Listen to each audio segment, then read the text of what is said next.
صل على سيدنا ومولانا محمد وعلى سيدنا علي وسيدتنا فاطمة وسيدتنا زينب وسيدنا حسن وسيدنا حسين وعلى آله وصحبه وبارك وسلم وسيدنا حسين وعلى آله وصحبه. الحمدللہ رب العالمین والصلاة والسلام علی سید الانبیاء والمرسلین. اللہم صلی علی سیدنا و مولانا محمد وعلی آلہ واصحابہ بارک وسلم وصلی علیہ. دنیا کے تمام دیکھنے والوں، تمام چاہنے والوں، تمام پیار کرنے والوں، اور جہاں جہاں تک اس وقت میری آواز کو سنا اور مجھے دیکھا جا رہا ہے، جنید اقبال کی جانب سے انتہائی محبت کے ساتھ السلام علیکم.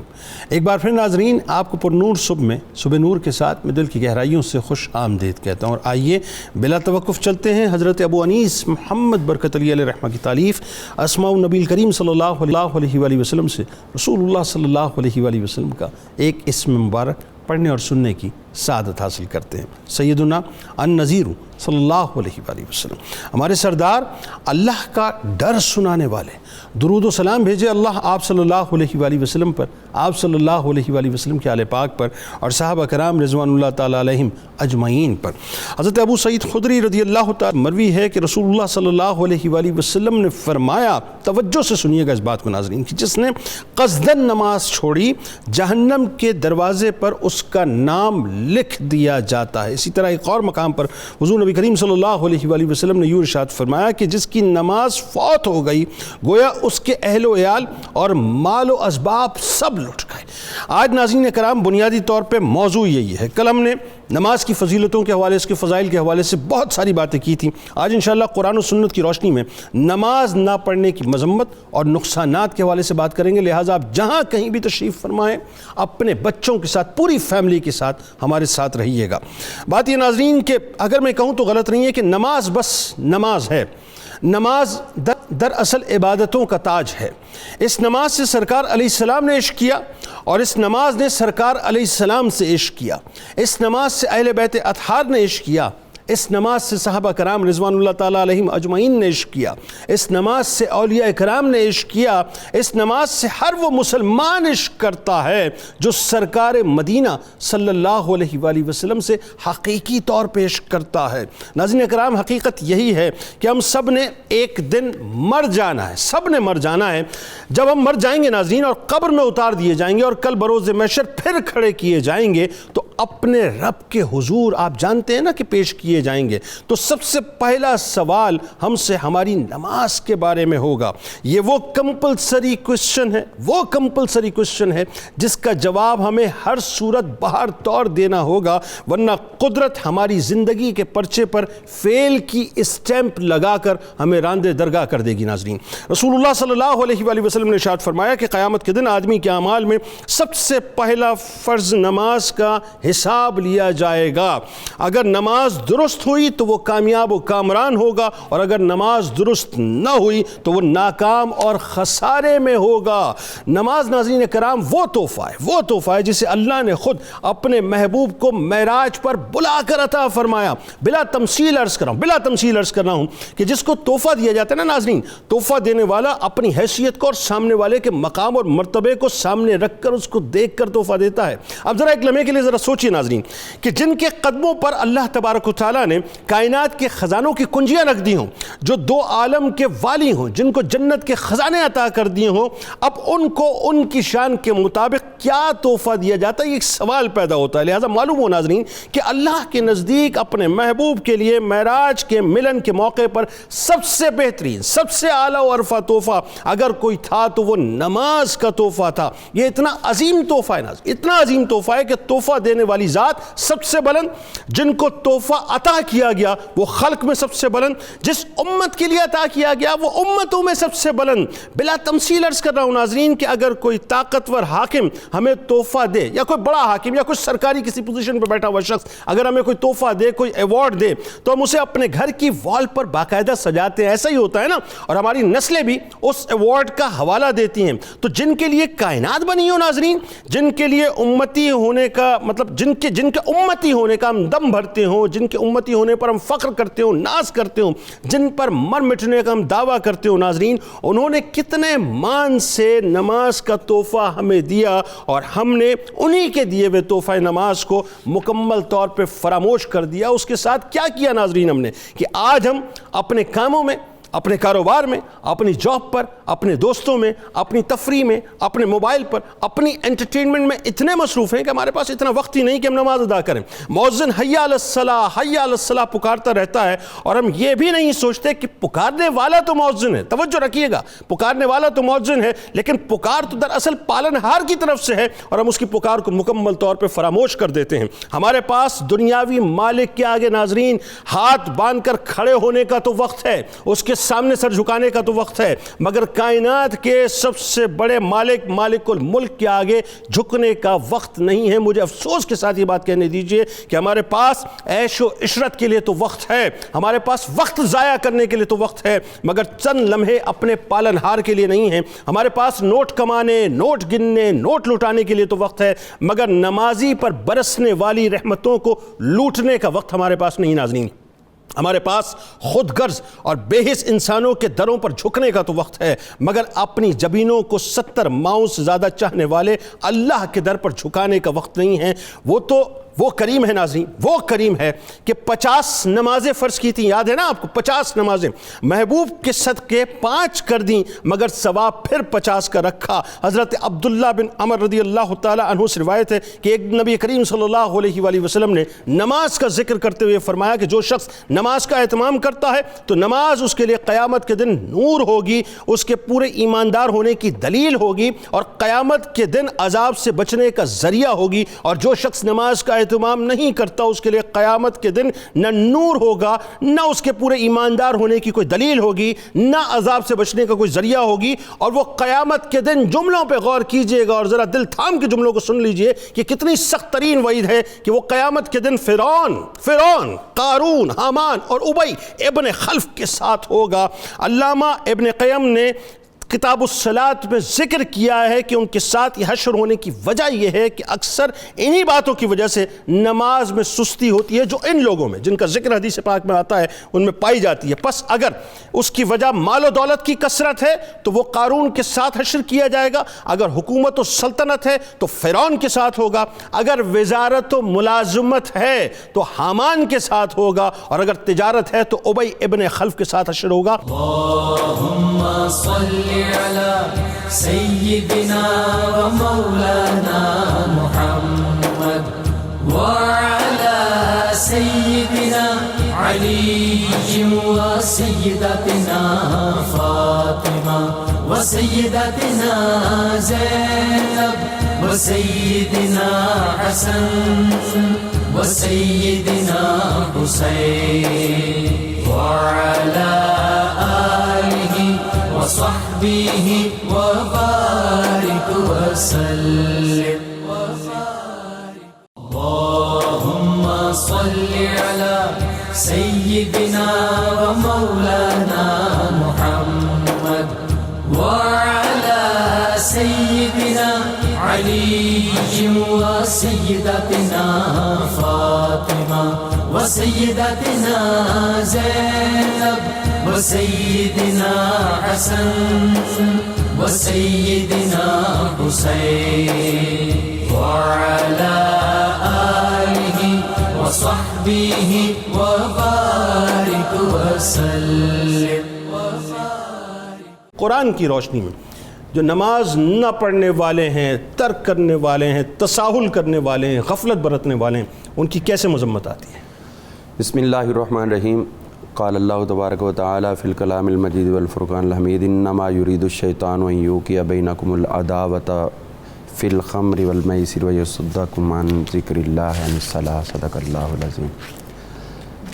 آج کا جو موضوع ہمیں دیا گیا ہے اس کے اندر یقینی طور پر اللہ تعالیٰ کے ساتھ تعلق نہ جوڑنے کی وعید، اللہ تعالیٰ کا قرب حاصل نہ کرنے کی وعید، جب کہ وہ اپنا قرب عطا کرنا چاہتا ہے۔ اللہ ادھر سے کرم نوازی عنایت جاری ہے، اور فرما دیا کہ تمام کائنات کے اندر جتنی بھی عبادات ہیں اللہ کو تمام عبادتیں پسند ہیں، لیکن تمام عبادات میں سے سب سے زیادہ پسندیدہ عبادت نماز، اللہ، اور نماز میں سے سب سے زیادہ پسندیدہ سجدہ۔ سجدہ، اللہ۔ تو سجدے کے اندر کیا ہے کہ وہ شیطان جس نے سجدے سے انکار کیا تھا اپنے آپ کو دور کر بیٹھا، جبکہ پہلے وہ قرب خداوندی پر فائز تھا۔ اللہ، تو فرمایا کہ اس نے انکار کیا تو وہ راندہ درگاہ قیامت تک ہزاروں سالوں سے اس پہ لعنت برس رہی ہے۔ اللہ، اور لعنت کا بھی مفہوم اس کے لیے یہ ہے کہ جتنے لوگ اس پہ لعنت کرتے ہیں اس کے لیے ہر لعنت کے بدلے قیامت کا عذاب شدید ہوتا جا رہا ہے۔ اللہ۔ اب اس بارے میں ہمیں کہا گیا ہے کہ وہ دیکھو ایک سجدے سے انکار کر کے اتنا بہت بڑا عذاب کا مستحق ہے، تم پر تو ہر روز کئی سجدے فرض۔ اللہ، اللہ۔ اب سوچنے کا مقام یہ ہے کہ نماز کے اندر ہے کیا؟ فرمایا یہ نماز تم لوگوں کے درمیان میں نفاق پیدا کرے گی اگر چھوڑ دو گے تو۔ اچھا، اگر تم نماز چھوڑو گے قیامت میں تو جو ہونا ہی ہے دنیا کے اندر ہی اس کا سلسلہ شروع ہو جائے گا۔ اللہ اکبر۔ اس کے بعد تم لوگوں کے لیے یہ ہوگا کہ جب تم دنیا میں اللہ سے منہ موڑو گے، فرمایا انتم الفقراء الی اللہ، تم تو اللہ کے در کے بھکاری ہو، اور بھیک مانگنے کے لیے اللہ کا گھر ہے وہ مسجدیں ہیں، اور اس مسجد کے اندر آ کے جھکنا ہی تو تمہارا بھیک مانگنا ہے۔ اس لیے فرمایا کہ جب نماز مکمل کر لیتے ہو نا تو اللہ تعالیٰ انتظار کرتا ہے میرا بندہ مجھ سے مانگتا کیا۔ یہ ہے فقراء الی اللہ۔ سبحان اللہ۔ اب جو لوگ اس سے منہ موڑتے ہیں وہ اتنے اپنے آپ کو غرور و تکبر کا پیکر سمجھتے ہیں کہ وہ اللہ سے بھی نہیں مانگتے، اللہ، اور پھر اس طرح جس طرح خود اللہ نے چاہا۔ فرمایا سن لو، انما یرید الشیطان، یہ شیطان کی چاہت ہے، شیطان یہ چاہتا ہے یوقع بینکم العداوہ والبغضاء، تم لوگوں کے درمیان عداوت پیدا کر دے، بغض پیدا کر دے۔ اس کے لیے اس کے ہتھ کنڈے کیا ہے؟ کس سے تمہارے درمیان نفاق اور نفرت پیدا کرتا ہے، دشمنی پیدا کرتا ہے؟ ان میں سے یہ ہے کہ وہ تمہیں روکتا ہے عن الصلاۃ، اللہ کے حضور نماز پڑھ۔ اللہ اکبر۔ جب نماز سے رک گئے تو اب آپس میں کہو پیارو محبت ہو تو یہ نہیں ہوگا۔ کیوں؟ اس لیے کہ پیدا کرنے والے رب کی محبت سے تم نے منہ موڑا۔ اب تم چاہتے ہو کہ ہم آپس میں محبت کریں تو یہ ناممکن ہے۔ اگر آپس میں پیار و محبت کا فروغ چاہتے ہو، معاشرے کو آپس میں امن اور سکون کا گہوارہ دیکھنا چاہتے ہو، تو پھر اس کا ایک ہی طریقہ ہے وہ نماز ادا کرو۔ سبحان اللہ۔ اللہ تعالیٰ نے اسی چیز کو واضح فرمایا۔ کچھ لوگوں کا حال بیان کرتے فخلف من بعدہم خلف، جو لوگ گزرے ان کے پیچھے جو بیٹھے ہوئے ہیں ان کا معاملہ کیا ہے؟ فرمایا اضاعوا الصلاۃ، یہ نمازوں کو ضائع کر رہے، اللہ، اپنے بڑوں کی برکتوں کو ضائع کر رہے ہو۔ اللہ اکبر۔ جن لوگوں کا اللہ نے تمہیں وارث بنایا، وراثت تو مل گئی، اس کو محفوظ رکھنے کا ایک طریقہ نمازیں پڑھنا تھا، تم نے وہ چھوڑ دیا، اپنے اسلاف کی میراث کو اپنے آپ سے گم کر دیا۔ فرمایا اس کا رزلٹ کیا ہو گیا؟ فسوف یلقون غیا، اللہ تعالیٰ تمہیں عنقریب غش کے اندر داخل کرے، اور غش جہنم ہے۔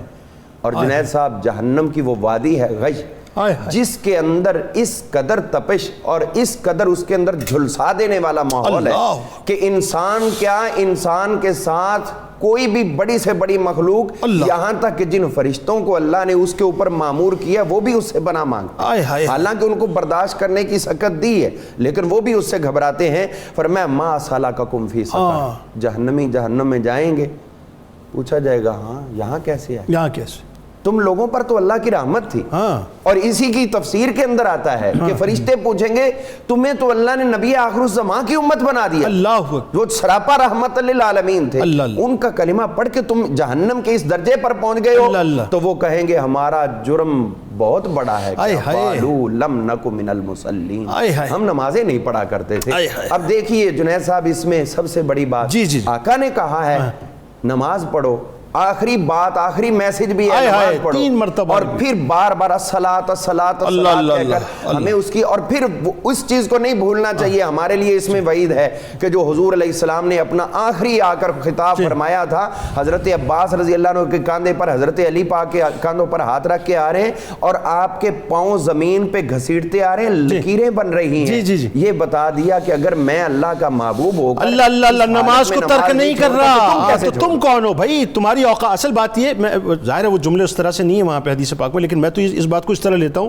جب سرکار علیہ السلام کا یہ عمل ہے تو ہماری اوقات کیا ہے صاحب؟ ہماری اوقات کیا؟ ڈاکٹر جامی صاحب ذرا یہ بتائیے، آپ چونکہ ظاہر تصوف آپ کا بڑا شعبہ ہے، صوفیہ کے نزدیک جو ترک نماز کے نقصانات ہیں وہ تو ایسے ہیں کہ اگر انسان پڑھے تو بس پھر اس کا دل ہل کے رہ جاتا ہے. جو کیفیت قرآن کی ہے ذرا بتائیے، وہ کیفیت اپنے اوپر طاری کر کے نماز ادا کرتے تھے. بسم اللہ الرحمن الرحیم.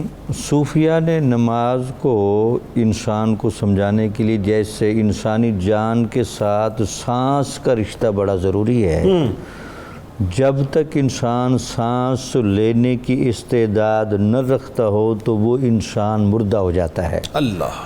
تو نماز دین کے معاملے میں سانس کا وہ جو رشتہ ہے جو اس کے روح کو، اس کے دل کو وہ تازگی اور راحت بھی عطا کرتی ہے اور اس کو مردہ ہونے سے بچاتی ہے. سبحان اللہ سبحان. یہی وجہ تو تھی کہ سرکار دو عالم صلی اللہ علیہ وسلم نے تارک صلاۃ کے لیے جو لفظ فرمائے، من ترک صلاۃ متعمدن فقد کفر، یعنی جس نے جان بوجھ کر نماز چھوڑی حقیقت میں وہ کفر کے قریب تر چلا جائے گا. اللہ اکبر. تو اس کا مطلب یہ ہے کہ یہ جو نماز کا ترک کرنا ہے، جب تک ہم اپنے دماغ کو، دل کو اور روح کو یہ ایک پاکیزہ عمل کی مسلسل خوراک نہیں دیں گے، یہ ہماری باڈی مادی تقاضوں کے ساتھ وابستہ ہے، تو اس کو جب تک پانی، کھانا پینا، ہوا نہ ملے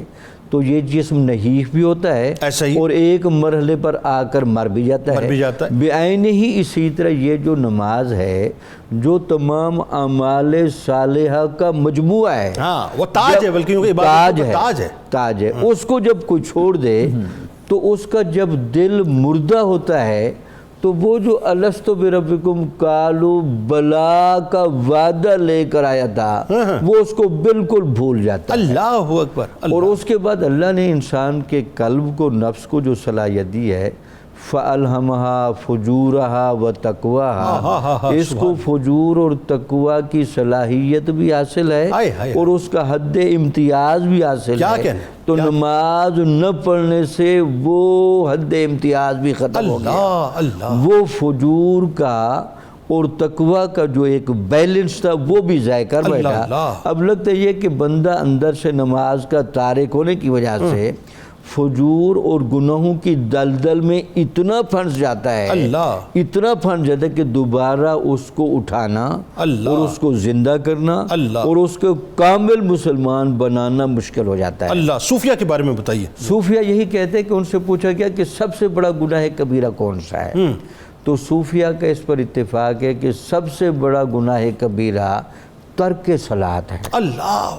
چونکہ ترک صلاۃ انسان کو وہاں تک لے جاتا ہے جہاں دوسرے گناہ کبیرہ نہیں لے جاتا. تو ہم تو یہ کہہ رہے ہوتے ہیں ابھی تو جوانی ہے، نوجوانی ہے، پڑھ لیں گے، پڑھ لے گا، اتنا پریشر کیوں دے رہے ہو جائے گا، زندگی پڑھی ہے، ہم تو یہ کہتے ہیں. تو بس وہی نا، ہمارے ہاں چونکہ یہ غفلت کے مظاہر زیادہ ہیں، شاید ہمارے مبلغین نے بھی اپنے ممبر و محراب پر نمازوں پر اتنا زیادہ زور نہیں دیا اور ہم نے صرف عشق و محبت کی باتوں کو اتباع نبوی کے ساتھ جوڑ کے نہیں دکھایا.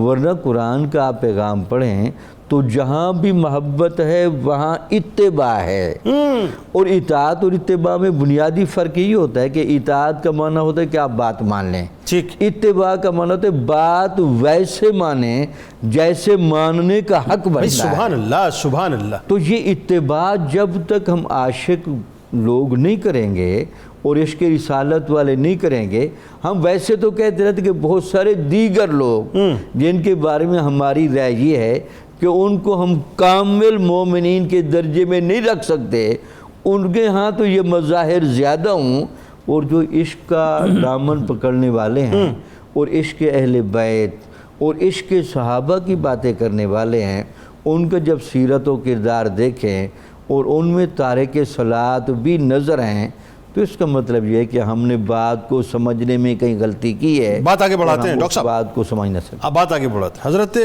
ربیعہ رضی اللہ تعالیٰ عنہ مجھے یاد آ گیا اس وقت، میں چاہتا ہوں احادیث کی روشنی میں ذرا آپ بتائیے کہ نماز نہ پڑھنے والوں کی جو مذمت آئی ہے، وعیدیں آئی ہیں، اب اس میں ایک واقعہ کیسا کمال ہے، اور عموماً ہمارے یہاں واقعہ جو ہے، مجھے افسوس کے ساتھ یہ بات کہنا پڑتی ہے، وہ جو اس آخری جملے سرکار علیہ السلام کے، اس کو جو ہے وہ کوٹ نہیں کیا جاتا، وہ ان کوٹ کی، مطلب وہ دیکھیں نا، سرکار علیہ السلام سے جب وضو کا پانی رکھ کے مطلب یہ عرض کرتے ہیں رسول اللہ صلی اللہ علیہ وسلم عطا فرمائے، سرکار علیہ السلام کی جوش رحمت پوچھتی ہے کیا چاہیے، مختصر میں صرف سوال کی صورت میں فلوٹ کر رہا ہوں کہ سر ربیعہ مانگ کیا مانگتا ہے، جنت مانگی وہ تو دے دیا، اور مانگ کیا مانگتا ہے، لیکن آخر میں سرکار نے ساتھ ساتھ یہ فرمایا کہ ربیعہ یاد رکھنا کہ سجدوں کے ذریعے سے میری مدد کرتے رہنا۔ بتائیے ذرا احادیث کی روشنی میں یہ کتنے اہم ہیں سجدے اور نمازیں؟ بسم اللہ الرحمن الرحیم۔ جنید بھائی میں اسی حدیث مبارکہ سے آغاز کرنا چاہوں گا۔ یہ مسلم کی روایت ہے کہ حضرت ربیعہ کو یہ سعادت حاصل تھی کہ نبی پاک علیہ تحیۃ و ثنا کو وضو کروایا کرتے تھے اور وضو کے لیے پانی پیش کیا کرتے تھے۔ ایک رات تہجد کے وقت وہی معاملہ ہوا تو میرے آقا صلی اللہ علیہ وسلم نے ارشاد فرمایا ربیعہ مانگو، کیا مانگنا چاہتے ہو؟ تو انہوں نے عرض کیا میرے آقا مرافقتک فی الجنہ، میں جنت میں آپ کی رفاقت چاہتا ہوں، جنت میں بھی میں یہ سعادت حاصل کرنا چاہتا ہوں کہ میں آپ کو وضو کے لیے پانی پیش کروں۔ سبحان اللہ۔ میرے آقا صلی اللہ علیہ وسلم نے ارشاد فرمایا یہ تو ہو گیا، اس کے علاوہ کیا مانگنا چاہتے ہو؟ تو عرض کی آقا صرف یہی چاہیے۔ تو آپ نے وہ جملہ ارشاد فرمایا کہ فَإِنِّي عَلَى نَفْسِكَ بِكَثْرَةِ السُّجُودِ، کہ اگر یہ چاہتے ہو کہ جنت میں بھی میری رفاقت مل جائے تو پھر سجدوں کی کثرت کے ساتھ اپنی مدد کرنا، اللہ تیری اس خواہش کو ضرور پورا فرمائے۔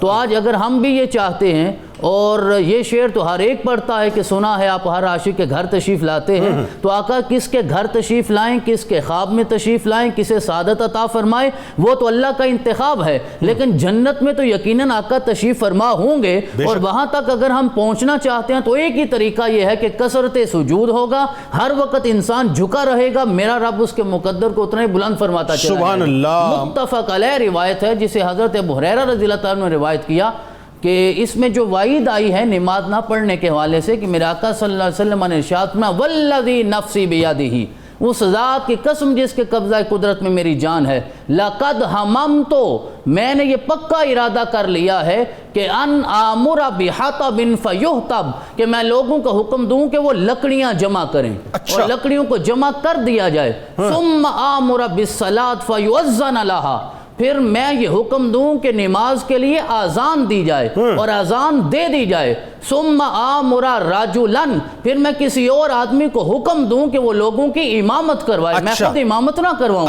صحابہ نے عرض کیا آقا آپ کیا کریں گے؟ آپ نے ارشاد فرمایا، اس جملے پہ روح کانپ جاتی ہے جنید بھائی، آقا نے ارشاد فرمایا ثم اخالف الى رجال فاحرق علیہم بیوتہم، اس کیفیت میں یہ چاہتا ہوں کہ میں باہر نکلوں اور دیکھوں کون سے لوگ نماز کے لیے نہیں آئے، تو میں نے جو لکڑیاں جمع کی ہیں وہ لے جاؤں اور ان کے گھروں کو آگ لگا۔ اللہ اکبر، میرے اللہ آقا صلی اللہ علیہ وسلم نے یعنی یہ رحمت للعالمین کے جملے، اللہ اللہ اللہ اللہ، جو چونٹی پر بھی رحمت فرماتے ہیں۔ آپ نے ارشاد فرمایا اگر مجھے ان کے بیوی اور بچوں کا خیال نہ ہو تو میں یہ عمل کر گزروں، یہ متفق علیہ روایت۔ اور ایک اور روایت جس کو حضرت ابو ہریرہ نے روایت کیا کہ میرے آقا صلی اللہ علیہ وآلہ وسلم نے یہاں تک ارشاد فرما دیا کہ اب ہمارے ہاں کیا ہوتا ہے کہ چند نمازیں ایسی ہیں کہ جن میں عموماً سستی ہوتی ہے، وہ فجر اور عشاء کی نماز ہوتی ہے، تو آپ نے ارشاد فرمایا لیست صلاۃ اثقل علی المنافقین، آپ نے یہ مومن نہیں کہا، مومن کہا ہی نہیں، کہا یہ منافق ہیں جن سے فجر اور عشاء میں سستی ہوتی ہے، اگر وہ جان لیں لو یعلم۔ اب منافق جہنم میں کہاں ہوگا، یہ بھی ایک جملے میں وضاحت کر کے بات آگے بڑھا دیں۔ میرے آقا نے ارشاد فرمایا اگر وہ جان لینا ان دو نمازوں کا اجر کیا ہے، لآتوہما ولو حبوا، انہیں گھٹنوں کے بل گھسٹ کے چل کے بھی نماز کے لیے نہ آنا پڑے تو وہ ضرور حاضر ہو کے اللہ کی بارگاہ میں اس کا اجر پائیں گے۔ یہ تو آیات ہیں کہ میرے آقا صلی اللہ علیہ وسلم پہ جو قرآن نازل ہوا، اللہ رب رب العزت نے اعلان فرما ان المنافقین یخادعون اللہ وہو خادعہم. اب اگر ہم نماز میں سستی کرتے ہیں تو انسان, جو آپ نے جملہ بولا نا کہ جوانی ہے تو بعد میں پڑھ لیں گے, بھئی پیدا کرنے والا جانتا ہے تم کون سی گارنٹی لے کر آئے ہو کہ جوانی تمہاری سلامت رہے گی. میں نطفہ سے علاقہ سے مدغہ بناتا ہوں, پھر جوانی میں واپس بلا لوں, ڈھیڑ عمر میں واپس بلا لوں, یا ارذل العمر وہاں تک لے جاؤں کہ انسان خواہشیں کرتا رہے کہ مجھے موت آ جائے, میں پھر بھی موت نہ دوں. یہ تو میرا فیصلہ ہے. لہذا جوانی پہ اکڑنے والے یہ نہ کہیں کہ نماز پڑھ کر استغفراللہ وہ اللہ کو دھوکہ دے رہے ہیں, وہ حقیقت میں اپنی ذات کو دھوکہ دے رہے ہیں. اگلی سانس کا بھروسہ نہیں, جو سانسوں کے درمیان کی کوارڈز ہے, یہ جو باہر نکلی پتہ نہیں اندر جائے گی کہ نہیں, اور جو اندر گئی پتہ نہیں باہر آئے گی کہ نہیں آئے گی. ایسا ہی ہے. تو میرے آقا نے ارشاد فرمایا منافقوں کی نشانی یہ ہے قاموا الی الصلاۃ قاموا کسالا, کہ جب وہ نماز کے لیے جاتے ہیں تو تکاسل اور سستی کی کیفیت میں جاتے ہیں, اور اگر کھڑے بھی ہو جائیں یراؤن الناس, پھر لوگوں کو دکھانے کے لیے نماز پڑھتے ہیں. اللہ کو راضی کرنا مقصود نہیں ہوتا. قیامت والے دن کیا ہوگا جو آپ نے سوال کیا, مذبذبین بین ذلک لا الہ ہؤلاء ولا الہ ہؤلاء. ایسے لوگ جو نماز زمانے کو دکھانے کے لیے ریاکاری میں پڑھتے ہیں, وہ نہ تو جنت والوں میں ہوں گے نہ جہنم والوں میں ہوں گے. میرا رب ان کا فیصلہ پھر اپنی مرضی سے فرمائے گا. اسے شرک اصغر بھی کہا گیا, یہ شرک اصغر بھی اس کو کہا گیا کہ تمہیں شرک اصغر کے بارے میں نہ بتا دوں. وہ شخص جو نماز پڑھتا ہے اور کوئی دیکھ رہا ہو تو طویل کرتا ہے, کوئی بھی عمل جس میں ریاکاری ہو, چاہے زکوٰۃ ہے چاہے روزہ ہے.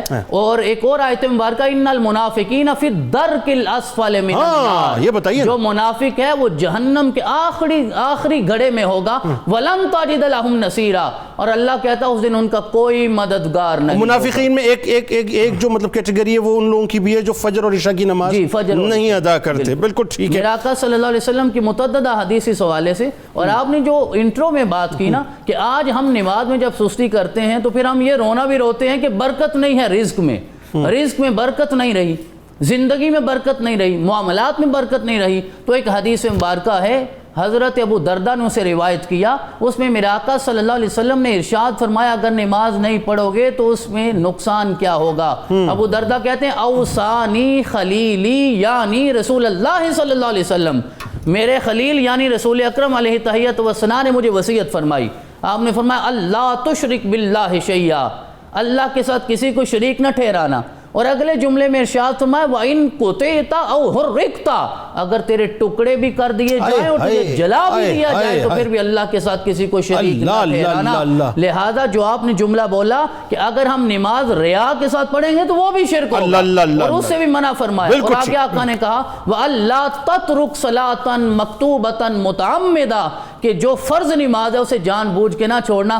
اگر چھوڑو گے فقد بَرِئَتْ مِنْهُ الذِّمَّہ, تو اللہ تعالیٰ تم سے اپنی ذمہ داری اٹھا لے گا, پھر تمہارے معاملات میں کوئی برکت نہیں. اللہ کی بارگاہ میں نہیں جھکتا, پھر اللہ برکتیں بھی عطا نہیں. اللہم صلی علی سیدنا و مولانا محمد وعلی سیدنا علی و سیدتنا فاطمہ و سیدتنا زینب و سیدنا حسن و سیدنا حسین وعلى آله وصحبه وبارك وسلم. اللهم صل على سيدنا ومولانا محمد وعلى سيدنا علي وسيدتنا فاطمة وسيدتنا زينب وسيدنا حسن وسيدنا حسين وعلى آله وصحبه وبارك وسلم. علامہ صاحب, یہ جو بندہ جان بوجھ کر نماز چھوڑ دیتا ہے پھر وہ کفر تک جو ہے مطلب بات چلی جاتی ہے, کیوں چلی جاتی ہے؟ تو پہلے تو یہ بتائیے. دوسرا, اس کی زندگی میں جو بے برکتی ہو جاتی ہے پھر وہی بات ہے کہ وہ جہنم میں کیوں ڈال دیا جاتا ہے, یعنی اتنا شدید ترین معاملہ, ذرا اس حوالے سے بتائیے. جنید صاحب, اس حوالے سے میں جو کفر کی طرف لے جانا ہے اس کو اسی پس منظر میں دیکھتا ہوں، اور ہمارے ناظرین جو ہیں وہ ان الفاظ کی طرف خصوصی توجہ فرمائیں۔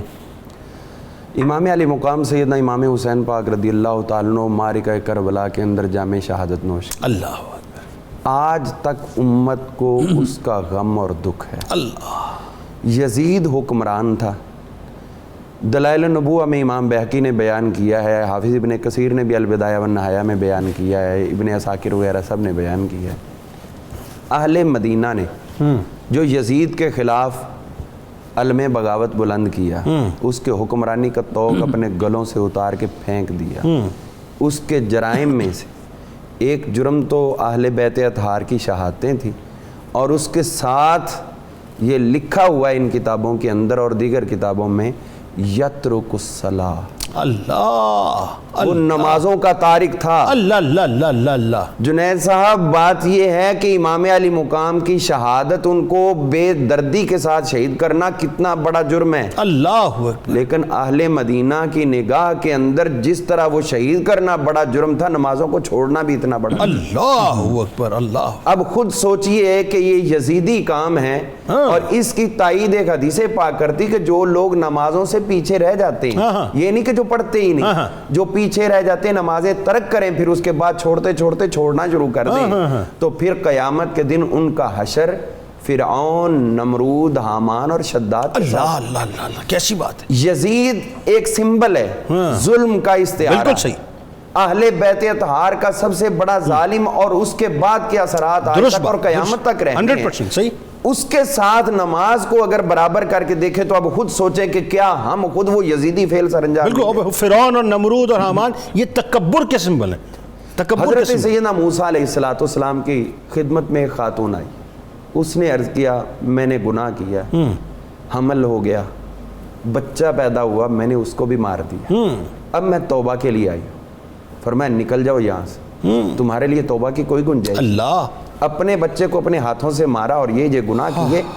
جیسے ہی وہ گئی، جبریل امین علیہ السلام حاضر ہوئے، آپ سے کہنے لگے پیارے موسیٰ، اللہ فرماتا ہے آپ کو لوگوں کے لیے نرمی کرنے والا، شفقت کرنے والا بنایا، تو آپ نے کیوں اس کو اپنے در سے پھیر دیا؟ آئے ہائے، آپ نے کہا اتنا بڑا جرم کیا اس نے، جبریل اتنا بڑا جرم میں کیسے اس کو اگنور کر دوں؟ اللہ، جبریل نے کہا حضور اگر آپ یہ کہیں موسیٰ علیہ السلام سے کہہ رہے ہیں تو میں آپ کو اس سے بھی شدید جرم نہ بتاؤں؟ ہاں، وہ کیا ہے؟ آپ کو اس سے اتنی نفرت ہے، اس سے بھی بڑا جرم نہ بتاؤں؟ وہ کیا ہے؟ آپ فرمانے لگے بتاؤ۔ انہوں نے کہا جان بوجھ کے نماز ترک، بدکاری سے، قتل سے بھی بڑا جرم ہے یہ، جان بوجھ کے نماز، جان بوجھ کے نماز ترک۔ ہمارے یہاں تو عام سی بات ہے، میں جاب میں بیزی ہوں، میں کاروبار میں بیزی ہوں، میری کمٹمنٹ ہے، مجھے تفریح کے لیے جانا ہے، میں دوستوں میں ہوں، وقت نہیں مل پایا، ادا کر لوں گا، بس یہ حضرت عیسیٰ علیہ السلام، یہ وہی عبادت ہے جو حضرت آدم علیہ السلام سے لے کر سرکار تک ہر نبی کو اللہ نے دی، اللہ اللہ، ہر نبی کی امت کو پڑھنے کا حکم دیا ہے۔ اللہ، حضرت عیسیٰ علیہ السلام ایک بستی سے گزرے، بڑی خوبصورت لوگ آباد تھے، عالی شان محلات تھے، خوبصورت خواتین تھیں، مرد خوبصورت جوان،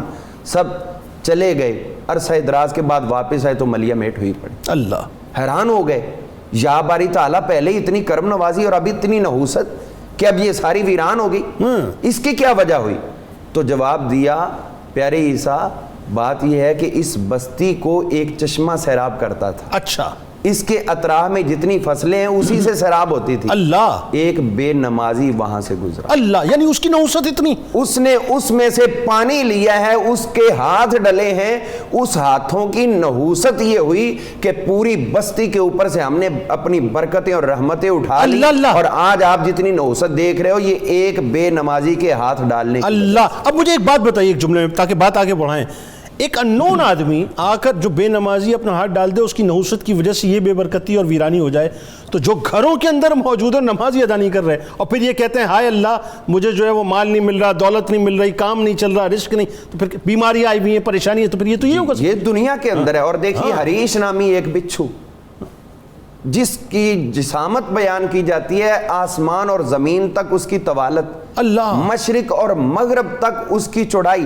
اللہ، اور قیامت والے دن وہ ڈھونڈتا پھرے گا، وہ نظام بدل جائے گا، مشرق و مغرب پھر معمولی ہوں گے، بالکل ٹھیک، وہ ڈھونڈتا پھر رہا ہوگا میدان محشر کو، اور پوچھے گا فرشتے سے میدان محشر کدھر ہے؟ تو وہ کہے گا تم نے وہاں کیوں جانا ہے؟ وہ کہے گا اللہ تعالیٰ نے مجھے 5 قسم کے لوگوں پر مسلط ہونے کا حکم دیا ہے، پہلا ان میں سے بے نمازی۔ اللہ، یعنی پہلا اس کا جو ہے مطلب ٹارگٹ بے نمازی ہوگا. پہلا ٹارگٹ بے نمازی ہے. تو اب دیکھیں ہمارے گھروں کے گھر بے نماز, محلوں کے محلے بے نماز. ہمیں یہ تو فکر ہوتی ہے کہ صبح اٹھنا ہے اور کاروبار پہ جانا ہے, بچے کو رات دیر تک جگانا ہے کہ یہ اسٹڈی کر لے, ابھی ایم ایس سی کر لی, ڈی ایس سی کر لی, ڈاکٹریٹ کی ڈگری لے لی, ابھی سانس نکلا قبر کے اندر گیا, نماز کا حساب اس کے لیے تیاری نہیں کروائی, بچہ سویا رہے اس لیے کہ بے آرام ہے, اس نے ابھی ٹیوشن جانا ہے, اسکول جانا ہے. یہ تو ہمیں فکر ہے, لیکن یہ فکر نہیں ہے کہ جو اللہ نے کہا تھا میرے سے تم سے سب سے مضبوط رشتہ الصلاۃ معراج المومن. اللہ اکبر. اللہم صلی علی سیدنا و مولانا محمد وعلى سيدنا علي وسيدتنا فاطمة وسيدتنا زينب وسيدنا حسن وسيدنا حسين وعلى آله وصحبه وبارك وسلم. اللهم صل على سيدنا ومولانا محمد وعلى سيدنا علي وسيدتنا فاطمة وسيدتنا زينب وسيدنا حسن وسيدنا حسين وعلى آله وصحبه وبارك وسلم. ڈاکٹر جامی صاحب, حضور غوث العظم دستگیر حضرت شیخ عبد القادر جیلانی رضی اللہ تعالیٰ عنہ نے جو 15 باتیں بیان کی ہیں, نارملی لوگ اس کو حدیث مبارکہ کر کے بیان کرتے ہیں, آج یہ ذرا تھوڑی کریکشن بھی ہو جائے گی, کہ جس میں 6 دنیا میں مطلب جو بے نمازی ہے اس کے لیے یہ وعید ہے, 3 قبر میں اور 3 آخرت میں. ذرا وہ بتائیے, وہ تو بالکل روح ہلا دینے والی باتیں ہیں ساری. بسم اللہ الرحمن الرحیم. صوفیاء کے بارے میں ہمیشہ یہ ذہن میں رہے کہ ان کے جو نکات ہوتے ہیں وہ قرآن و حدیث سے ماخوذ ہوتے ہیں. خوبصورت بات. اور اعمال صالحہ کی تاثیرات اور بے تاثیری کا جو تجربہ ان کو ہوا ہوتا ہے وہ کسی اور کو نہیں ہوا ہوتا. اس لیے صوفیاء ایسی جگہوں پر ایک اتھارٹی بھی ہوتے ہیں. تو شیخ عبد القادر جیلانی رحمۃ اللہ علیہ سے جب پوچھا گیا کہ آپ کے نزدیک بے نمازی کو کیا سزائیں ملیں گی, تو آپ نے کہا کہ اس کو 15 سزائیں ملیں گی. 6 سزائیں تو ملیں گی اس کو دنیا میں, اور 3 سزائیں ملیں گی جب وہ مر رہا ہوگا. 3 سزائیں ملیں گی جب وہ قبر میں ہوگا, اور 3 سزائیں ملیں گی اس کو آخرت میں. پھر جب پوچھا گیا کہ 6 سزائیں دنیا میں کیا ملتی ہیں, آپ نے کہا ایک تو اس کے اندر سے نیکی کرنے کا جذبہ ختم ہو جائے گا. یعنی صالحیت کا اور نیکی کی جو استعداد ہے یہ اس کی کمزور پڑنا شروع ہوگی. دوسرا فرمائے کہ اس کی زندگی میں اور وقت میں برکت تھی, وقت کے اندر بے برکتی آ جائے گی. آج ہم وقت کی صورت کا اور بے برکتی کا بڑا تذکرہ کرتے ہیں, تو اس کی ایک وجہ یہ بھی ہے کہ ہمارے ہاں چونکہ ترک صلاۃ بہت زیادہ ہے, تو وقت کے اندر برکت ختم ہو گئی ہے. تیسرا فرمایا کہ روزی کے اندر اور رزق کے اندر بے برکتی آئے گی. یہ ساری ایک لمحہ روکیے, قطع کلام کی موضوع. ناظرین میں ریپیٹ کرنا چاہوں گا, یہ جو 15 باتیں فرما رہے ہیں سب ڈاکٹر جامی صاحب, اس کو چاہیں تو لکھ لیجئے. آپ یقین مانیے آپ کے سارے مسائل کا یا سارے سوالات کے جوابات جو ہیں ان 15 باتوں کے اندر موجود ہیں جو حضور غوث پاک رضی اللہ تعالیٰ عنہ نے فرمائی. جی. تیسرا فرمایا کہ روزی کے اندر بے برکتی ہوگی. چوتھا فرمایا کہ چونکہ وہ نماز کا تارک ہے تو باقی جو وہ نیکیاں کر رہا ہے ان کی نیکیوں کی قبولیت بھی روک دی جائے گی. کیونکہ وجہ یہ ہے کہ یہ کلمہ طیبہ کے بعد نماز کا عمل یہ سب سے زیادہ ضروری ہے.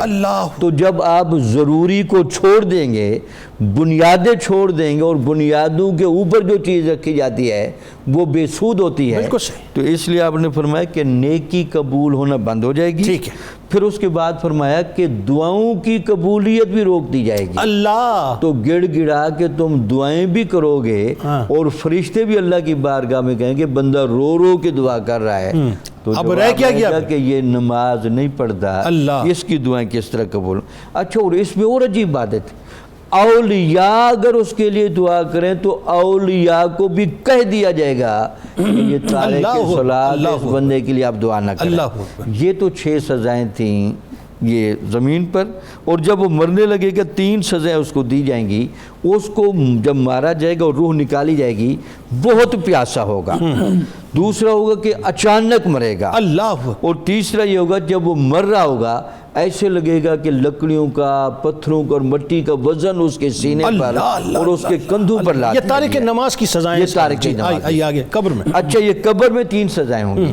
ایک تو قبر اس کو بہت زیادہ پسیجے گی اللہ اور تنگ ہوگی, اور یعنی اس کی پسلیاں آپس میں پیوست ہو جائیں گی, اندھیرا بہت زیادہ ہوگا.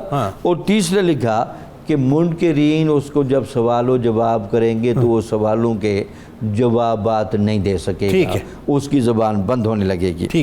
اب آخرت میں جو 3 سزائیں ہوں گی, اللہ تعالیٰ سے جب اس کی ملاقات ہوگی تو اللہ تعالیٰ کو اپنے لیے انتہائی غضبناک دیکھے گا. اللہ, اور دوسرا یہ ہوا کہ یہ ان لوگوں میں ہوگا جن سے حساب لازمی طور پر لیا جائے گا. اللہ, بے حساب و کتاب بھی لوگ ہوں گے لیکن بے نمازی کا حساب و کتاب لازمی ہوگا. اور تیسرا یہ فرمایا کہ اگر اللہ کی خاص مصلحت پیش نظر نہ ہوئی یہ سیدھا جہنم میں جائے. اللہ, بہت شکریہ آپ تینوں اب آپ کا تشریف لائے. اللہ تبارک و تعالی ہمیں 5 وقت تکبیر اولیٰ کے ساتھ پہلی صف میں نماز ادا کرنے والا بنا دے, اور ہماری بچیوں کو, ہماری بہنوں کو, ہماری ماؤں کو بس نماز کی حلاوت اور نماز کی محبت عطا فرما دے. کتاب و شفا کی جانب چلتے ہیں. نماز میں دل لگانے کا وظیفہ 21 دن بلا ناغہ نماز عشاء کے بعد 21 بار یا اللہ یا غفور یا قادر پڑھ کر اپنے سینے پر پھونک ماریں اور اپنے ہاتھوں پر دم کر کر جسم پر پھیر لیں. انشاءاللہ نماز کی طرف رغبت قائم ہو جائے گی. حضرت علی کرم اللہ وجہ الکریم کا قول مبارک ہے کہ نمازوں کی پابندی انسان کو اپنے خالق کے قریب کر دیتی ہے اور نجات کا سبب بنتی ہے, اور نمازوں میں سستی انسان کو اپنے خالق کے حقیقی سے اتنا دور کر دیتی ہے کہ انسان کا شمار نافرمانوں میں ہونے لگتا ہے. معاذ اللہ. اللہم صلی علی سیدنا و مولانا محمد وعلی سیدنا علی و سیدتنا فاطمہ و سیدتنا زینب و سیدنا حسن و سیدنا حسین وعلی آلہ و صحبہ و بارک وسلم.